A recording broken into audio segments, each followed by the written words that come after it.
కర్నూలు జిల్లా ఆత్మకూరులో రైతు భరోసా యాత్ర చేస్తున్నారు వైసీపీ అధినేత జగన్. ఇప్పుడు ఆ లైవ్ చూద్దాం.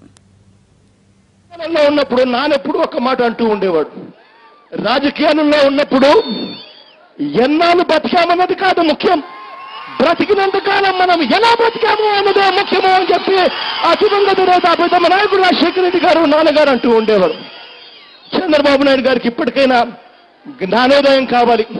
అటువంటి గొప్ప నాయకులు పరిపాలించిన ఆంధ్ర రాష్ట్రంలో ఇవాళ ఇటువంటి దిక్కుమాలినాడు పరిపాలన చేస్తా ఉన్నాడు అన్నది చంద్రబాబు నాయుడు గారికి జ్ఞానోదయం కావాలి, అర్థం కావాలి.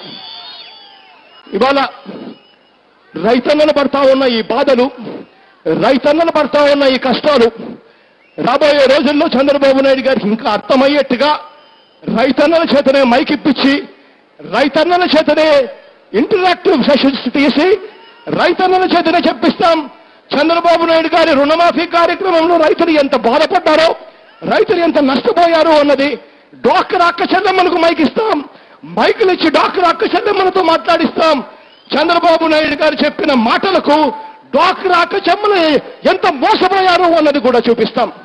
రాబోయే రోజుల్లో ప్రతి చదువుకున్న పిల్లాడికి మైకిచ్చి చంద్రబాబు నాయుడు గారు ముఖ్యమంత్రి అయ్యే ముందు ఏమన్నాడు, ఇవాళ ముఖ్యమంత్రి అయిన తర్వాత ఎలా మోసం చేశాడు అని చెప్పి ఆ పిల్లల చేత అనిపించే కార్యక్రమం కూడా చేస్తాం. మనమంతా కూడా ఒక్క తాటి మీద నిలబడాలి. చంద్రబాబు నాయుడు గారికి జ్ఞానోదయం అయ్యే పరిస్థితి తీసుకొని రావాలి.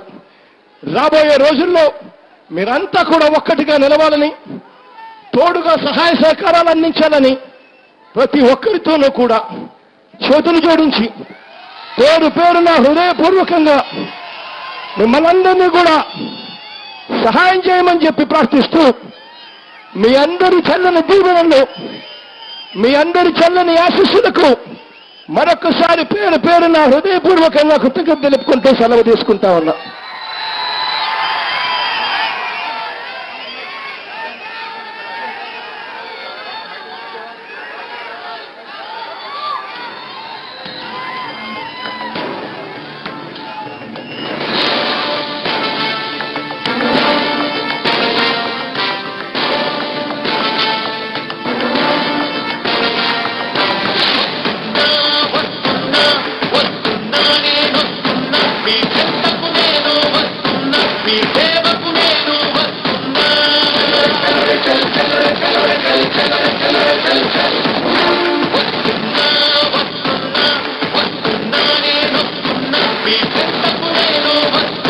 మీ సేవకు